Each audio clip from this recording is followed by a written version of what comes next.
បងសួរពីការអាប់ដេតរបស់Pinnacle Ultra ណាចឹងឡើយខ្ញុំធ្វើការបង្ហាញតិចហើយខ្លីៗតិចណាអត់វែងទេចឹងទី1យើងចូលទៅលើ website របស់ឧបករណ៍មួយហ្នឹងគឺ website bn b4.cn បន្តមកទៀតយើងធ្វើការ download file software គឺសម្រាប់ Windows គឺមានទំហំ 48.22 MB ណាបន្តមកទៀតយើង install រួចគឺយើងបានកម្មវិធី tool បែបនេះបន្ទាប់ពីហ្នឹងមកគឺធ្វើការចូល Pinnacle មកចឹងឥឡូវនេះគឺគេបង្ហាញថាគេឲ្យយើងហ្នឹង connect ឧបករណ៍ Pinnacle device តែយើងអត់បាន connect ទេគ្រាន់តែយើងធ្វើការភ្ជាប់ឧបករណ៍ជាមួយនឹង PC ទេអានេះគឺខ្ញុំធ្វើអញ្ចឹងដោយសារតែខ្ញុំអត់មានដងកាមេរ៉ាធ្វើការថតណាអញ្ចឹងដៃមួយខាងគឺពិបាកក្នុងការ connect តែបើសិនជាបងអត់ធ្វើវីដេអូទេគឺស្រួលទេគឺយើងគ្រាន់តែចុច start ហ្នឹងហើយដោតដូចចូលគឺវាស្គាល់ហើយប៉ុន្តែអានេះគឺយើងអត់មានអីដោតទេដៃមួយជារៀងគឺពិបាកក្នុងការដោតណាអញ្ចឹងឥឡូវខ្ញុំ connect ឲ្យជាប់ហើយតែហ្មងទៅហើយធ្វើការ connect ភ្ជាប់វាតើយើងភ្ជាប់យ៉ាងម៉េចបើយើងជាប់ដោយដៃអញ្ចឹងណាអញ្ចឹងទី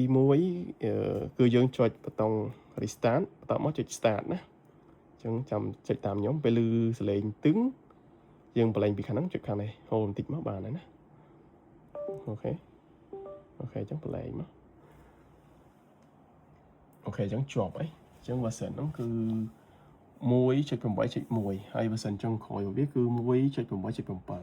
ចឹងបើប៉ុណ្្នឹងហើយយើងធ្វើការចុចពាក្យ update firmware មកគឺបានហើយណាសំខាន់លើអ៊ីនធឺណិតយើងដើរល្អកុំឲ្យ slow រួចគាំងណាអញ្ចឹងឥឡូវវាចាប់ដើមធ្វើការ update 2%ហើយ18ហើយ19ហើយចុងដើរណាវា restart ឧបករណ៍មួយហ្នឹងហើយអូខេវា reboot ណាអញ្ចឹងចាំរងចាំវា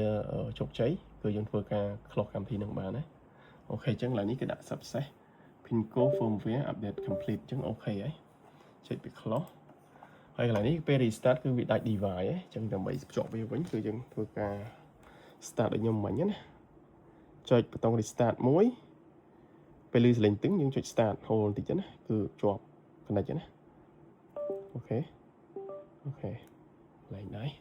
រងចាំបន្តិចអូខេអញ្ចឹងជាប់ហើយអញ្ចឹង firmware ដែលយើង update គឺបានដល់ 1.8.7 គឺ version ចុងក្រោយអូខេអញ្ចឹងបាត់ update ណាអញ្ចឹងបើសិនជាបងគាត់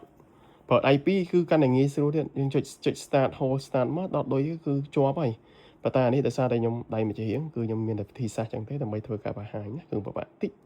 ប៉ុន្តែបើបងចេះក៏ងាយស្រួលដែរណាអញ្ចឹងការ update គឺមានតែប៉ុណ្្នឹងទេ